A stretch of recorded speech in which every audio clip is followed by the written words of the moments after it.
we actually got a little bit of breaking news.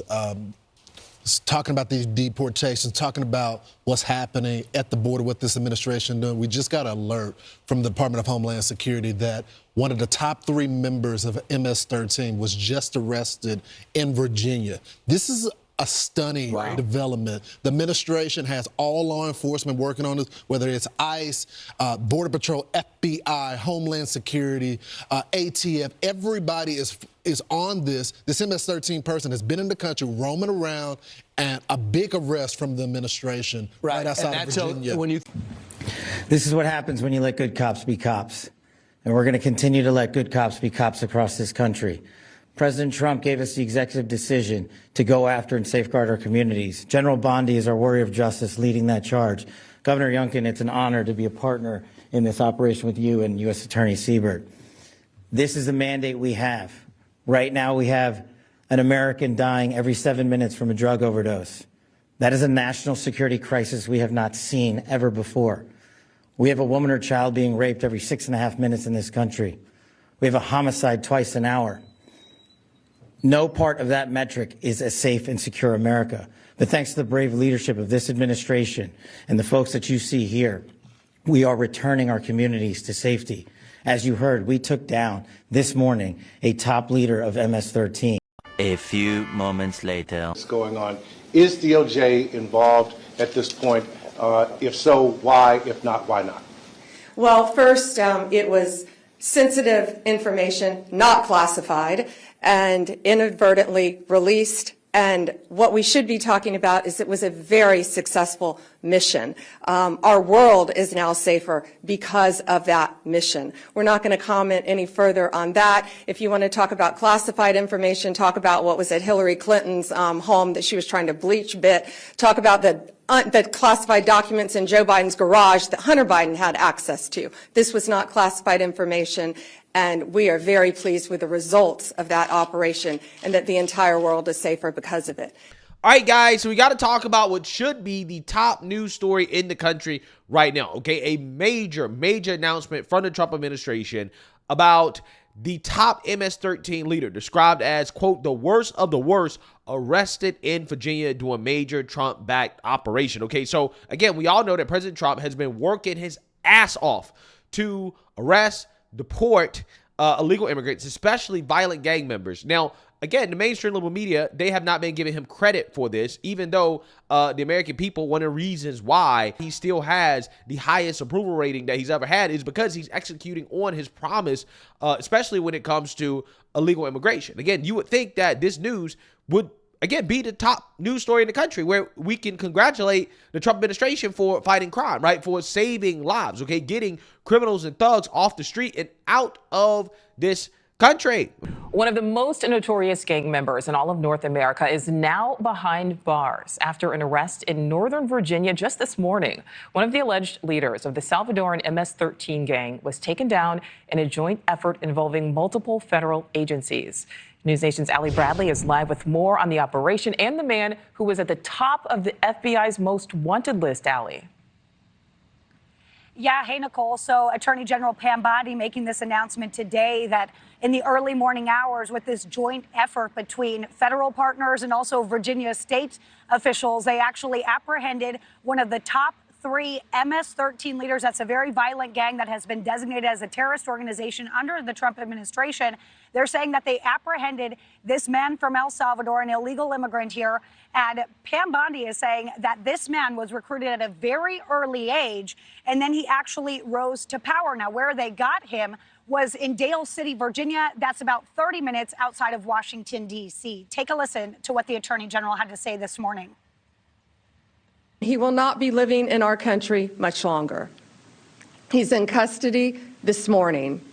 One of the top leaders right here near our nation's capital. Anything you can associate with MS-13, he was the leader over it.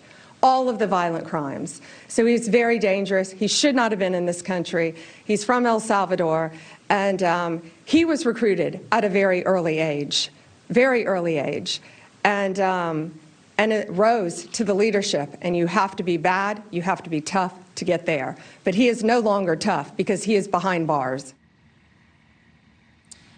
Okay, so Virginia Governor Youngkin said that they were part of this apprehension effort here, saying that they signed on to 287G. They actually deputized local officers to assist here. Now, they created a task force about a month ago. They said that that led to the arrest, Nicole, of at least 340 criminal illegal immigrants in the state.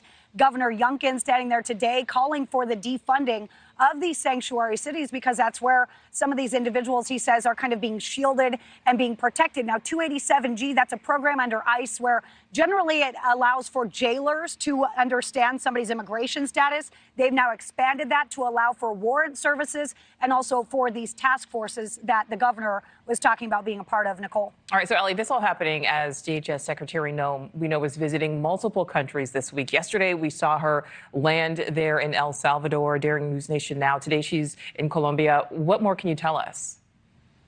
Yeah. So what I find to be fascinating about this story is the complete and utter silence, for the most part, about this story, right? Again, you would think that this would be a front page story. Trump administration arrests MS13 gang member, right? Because, again, these people are extremely dangerous and you're getting criminals off the street. So, therefore, again, you would think that this would be one of the most important stories in the country that should be on the front page of websites like CNN. But apparently not. They're more concerned about other things. And, yeah, I don't see anything here at all. Okay, there may be a little footnote. Oh, there's a little footnote here, right? There's a little footnote. Alleged top MS-13 member arrested in Virginia was leader for the East Coast, AG Bondi says, right? So, again, all these other stories here apparently are much more important, right, than arresting a top leader in the MS-13 gang who is responsible for the deaths of thousands of Americans via, you know, very violent crimes, or also on top of that, drugs, right? MSNBC, okay, look at their website. Where's the story at? Where's the story? Right? Somewhere, right? Maybe. Who knows? Okay? Apparently, they don't think that the story is good enough, right? They don't think the story is important enough to make it a top story on their website, right? They want to talk about other things. They don't want to talk about the Trump administration saving lives, fighting crime, right? Doing what the American people elected him to do. They just want to talk about negative stuff. Again, it's amazing how that works. And MSNBC, when they did briefly acknowledge that this happened, they were boohoo, whining and crying, talking about the rights of the illegal immigrants who, again, you know, are in the country illegally, their rights being violated. That is how they talked about this situation. Take a look. There is no question. Let's be very clear. There is no question that TDA, that MS-13, these are very dangerous gangs. I spent much of my career prosecuting people who were part of gangs like this, including MS-13. And if people commit crimes and violence and are part of these organizations, then they should have accountability, and that may include being deported. But that's not what's happening here. What we're seeing here is just a complete roughshod of due process. And the examples you're giving show that. The government needs, as, again, I spent much of my career doing, excuse me, to show that these individuals are actually part of these gangs and that they are actually committing acts that warrant the deportation under the statutes that the government is citing. And none of that has been shown here. And that is why you see the judiciary pushing back and saying, wait a minute, due process. This is a real thing that Americans care about and should care about. Yeah. So I want you guys to understand, according to MSNBC, the American people are much more concerned about illegal immigrant gang members, again, who are here illegally, not getting due process, right, according to them, more so than the fact that, hey, they're being removed in the first place, and that, you know, hey, we're getting criminals out of our country, right? The American people are much more concerned that we're not treating the illegal immigrant gang members more humanely, right? That we're not giving them the same rights and privileges that American citizens have, right? It's amazing. It's absolutely amazing how that works. Absolutely amazing. These are the same people, liberals, who are currently freaking out over Kristi Noem going to El Salvador to basically send a message to any illegal immigrant thinking about coming into this country that if you come into this country illegally, especially if you're a gang member, you're violent, okay, you commit crimes, you hurt American citizens, that this is your fate. Here at CCOT today and visiting this facility. And first of all, I want to thank El Salvador and their president for their partnership with the United States of America to bring our terrorists here and to incarcerate them and have consequences for the violence that they have perpetuated in our communities. I also want everybody to know, if you come to our country illegally, this is one of the consequences you could face. First of all, do not come to our country illegally. You will be removed and you will be prosecuted. But know that this facility is one of the tools in our toolkit that we will use if you commit crimes against the American people. I think it's going to open up a lot of eyes. I think illegal aliens, the most vulnerable, are not going to spend their life savings to hand it to a criminal cartel to come to the United States, knowing we ended catch and release. You're not going to be released in the United States. You're going to be deported immediately. And as the Secretary said, we got a lot of tools in the toolbox. El Salvador prison's one. We got Gitmo. We got other countries. So for those countries who push back on taking their criminal nationals back, we'll send them to another country. We got a lot of tools in this toolbox. Again, President Trump's a game changer. We got illegal immigration on board down 96% because of the policies of the Trump administration. And we got, like I say, record number of criminals. We still got a lot more to do in the interior, but we got the right team put together. This is the greatest team I've seen in my over 40 years serving as a special agent, a border patrol agent. I've never seen a team this serious about making this country safe. We got a great president. He's got a great team. So I wake up every day like a kid in the candy shop, getting ready to go to work. And I know we're making a difference every day. This is your fate. And liberals are freaking out about this message that Kristi Noem sent. If you haven't seen the Kristi Noem videos, you need to go watch them right now. This is probably top 5 most disgusting things I have literally ever seen, let alone it coming from a member of an administration. There's actually literally nothing you could tell me that every one of those people, every one of those person did that I actually don't care. I don't care. There's at no point in time that it is appropriate or humane or makes any form of sense to stand in front of these people and use them as literally as press propaganda. The way she is standing in front of these people, piled on each other, shirtless, I literally had one thought come to mind, and it sent literally shrills down my back. Not to mention the fact that it's not about what they've done. It's just purely about racism. That's it. That's all it's about. I already think she's one of the worst people to walk this planet of Earth, but that is an entirely, it's like, how do things keep getting worse? You're like, it's not possible. It's not possible that it could be worse. And then you're like, oh my literal God, you actually don't care. You actually don't care. You're literally standing in front of these people and using it as a photo op. That is so, the way you can see them move, full, not blurred, by the way, full faces, full identities, literally in this video. I don't even know what you say at this point. I don't even know what you say at this point. It's literally only the people. The people are the only ones that are speaking. When I decided to leave the church at 18, it wasn't because I hated Christianity. I'm actually extremely thankful for the sermons that I got to hear every single Sunday, because those sermons have made me into the person I am today. The people that filled the pews next to me were the people that made me leave Christianity. We were hearing the same sermons, but we had completely different reactions to them. The people next to me decided to vote for people like Donald Trump, a person that stands against everything that we were learning in church. Let's use Kristi Noem as a prime example of why I left the church. She loves to claim that she's a woman of God and proudly wears a cross around her neck, but then she's proudly posing in front of people in cages, in a place that exemplifies abuse, hatred, and just downright cruelty. But she's not alone. There are people that are egging on her behaviors that fill the pews and hear sermons that I did as a kid.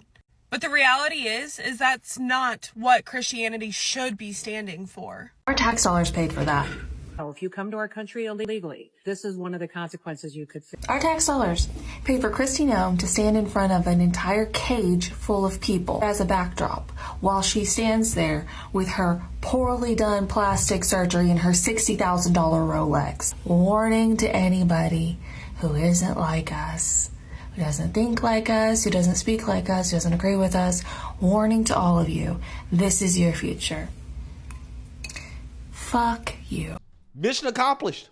Mission accomplished. When the liberals are freaking out, you know that video from Kristi Noem was very effective, right? That was the whole point. The whole point was to be a deterrent, right? If you come to this country illegally, this could be your fate. And the liberals are boohoo and crying. She stood in front of a jail cell full of gang members. Oh my God, it's so terrible, right? Yeah, that's how silly these people are. These are silly people. They're not serious people. And the liberal news, they're not serious. They're not serious news because they're not covering all the great things, right? When you talk about this issue of illegal immigration, President Trump has effectively created a situation where nobody's coming to the border anymore, right? Like literally, he stopped the invasion single-handedly. Didn't need any new legislation. Didn't need any real help, okay, from Congress or anything like that. He just did it himself, okay? Not only that, you have people self-deporting because they're afraid to be here due to the mass deportations.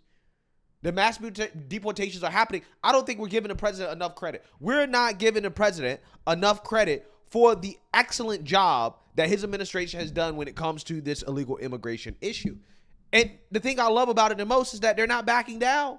They're trying to do more. They're trying to do more, despite all the boohoo, whining, and crying.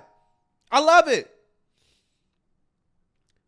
So, I just find this to be fascinating how the Trump administration, fighting crime, saving lives, keeping people safe, not a top news story in the country, right? It's a little footnote on CNN's website, right? A little 15-minute segment on MSNBC, and they boohoo, whining, and crying about, are the gang members being treated right? Are they being treated fairly? We don't know, right?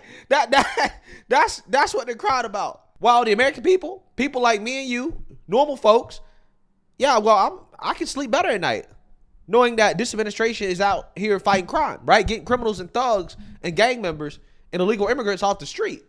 And they think we're supposed to be concerned, right? I'm not. I'm absolutely not concerned.